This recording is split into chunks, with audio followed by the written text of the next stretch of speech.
Good afternoon mga ka-farmer. Andito na naman ang inyong Young Mama Farmer. So ayun nga, ayun nga mga ka-farmer ay umuulan dito sa amin. Ayan nga yung anak ko at yung bayaw ko ay nagtatago dahil nga nalalamigan nga daw sila. Ayun nga po ay lumabas nga ako dito sa loob ng bahay dahil nga pupunta ako na sa labas dahil nga ayan sobrang lakas na ng ulan. Ayan tingnan niyo po, malakas na po yung ulan.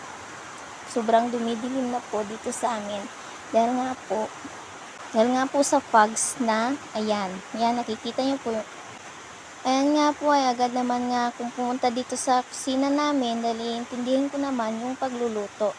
Magsaing na nga ako dahil nga po hapon na. Kasi uwi na naman mamaya si Mr. ay kakain yun agad dahil nga pagod sa trabaho. Ayan nga po ay inayos ko na po yung Ayun nga po ay nais ko na nga po yung lutuan namin dahil nga kanina hiniram nga ito ni tatay dahil nga nagluto nga siya ng pakain namin doon sa baboy.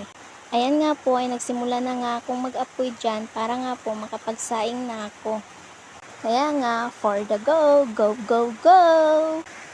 Sa mga kapwa ko nanay dyan, ayan, nagsaing na po ba kayo? Kasi ako nga, nagsimula na akong magsaing.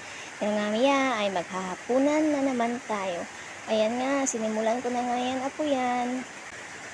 Maya ay aapoy na nga yan, guys.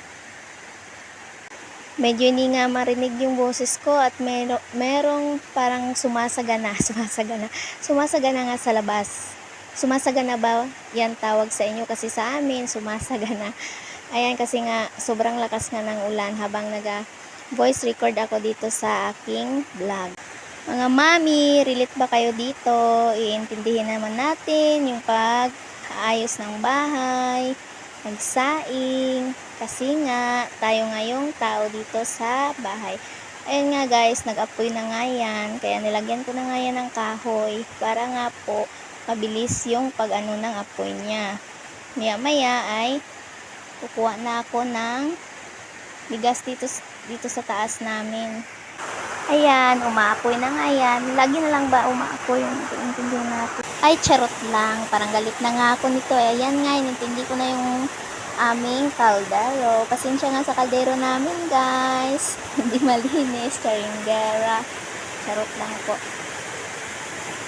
Ayan nga.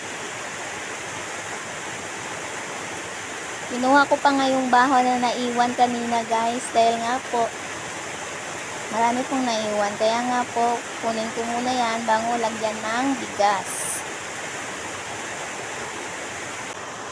Ayan nga, natapos ko na ngayon ilagay sa balunan. Kaya nga, umakyat na naman ako dito sa taas. Ayan yung anak ko, iniintindi yung alkansya. Umakyat ako dito. Ayan nga yung bigas namin, guys, Red Bull. Sabi nga ng asawa ko, 2 leche lang daw yung sasaingin ko dahil nga po, hindi rin namin mauubos. Ayan nga, simula na nga akong maglakay dyan sa kaldero. 2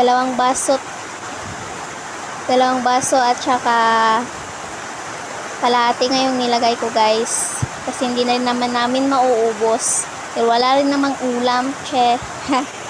Manong ulam. Charot lang. Meaning di ba yun? Hahaha.